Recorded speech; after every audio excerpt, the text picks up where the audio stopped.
Hey there, welcome to the channel. So I'm super excited today because I recently bought Kat's new cookbook. She's from the Loopy Whisk. Her new book, The Elements of Baking, looks super exciting for multiple reasons, along with it being gluten-free, of course. Let me tell you why I bought this without barely looking at it, because I'm not gonna buy a cookbook unless I think it's worth the money.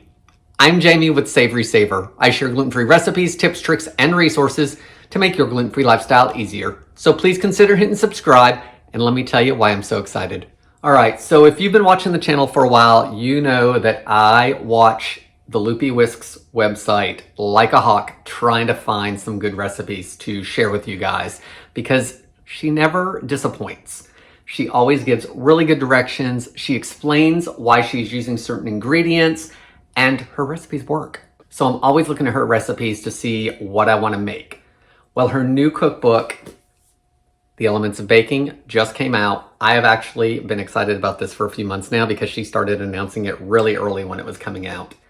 I don't typically buy cookbooks on a regular basis anymore because I have plenty. And of course, the web is a great place to look for gluten-free recipes. But this one's a little different. I actually felt that it was important for me to have because Kat goes into the scientific reason for things on why recipes work. She goes into ingredients a little more than some others that I have found. So let me tell you why I'm excited about this, because I'm hoping to start doing some recipes out of this for you guys. So I'm not going to give too much away because ultimately this is Kat's book and I'm just the one who purchased it and will be cooking out of it. But I do want to show you some really good features of it because I think it's important. You guys always ask me what flours to use, and you ask about egg-free recipes and dairy-free recipes, and this is a good book to think about getting.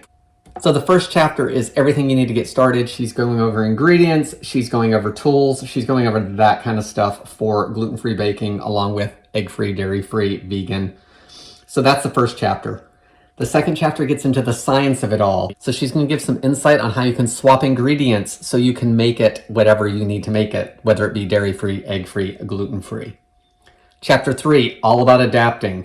I'm very excited about this chapter because one thing I want to do is to be able to adapt older recipes or family recipes into gluten-free or egg-free or whatever, and I want them to work. So I'm very excited about this chapter of the book to hopefully teach me how to make those adaptations that you guys are probably all wanting to make as well.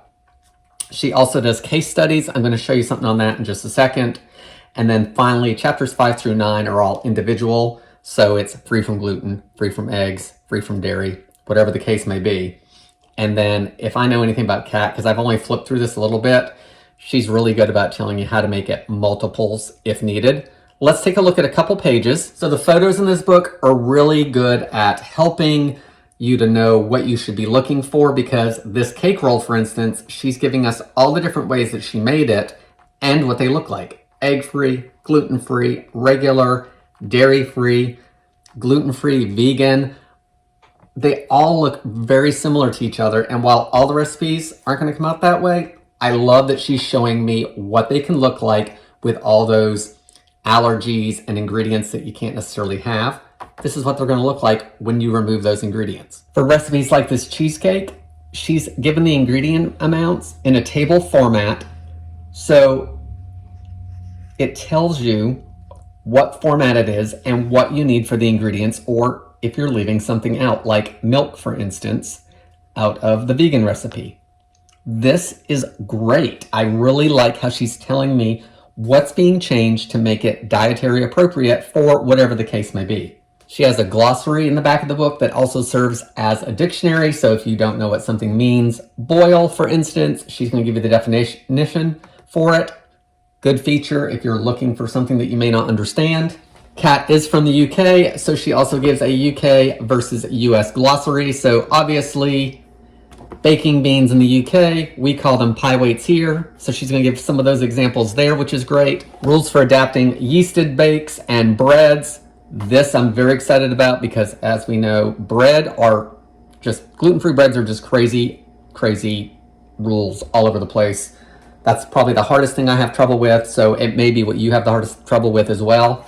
I know this is not one of my typical cooking or baking videos that I do here on the channel, but I just wanted to share my excitement on this new book. I will be doing some recipes out of this book. We may dive a little bit into the dairy-free, egg-free thing because you guys are always asking about that in the comments below.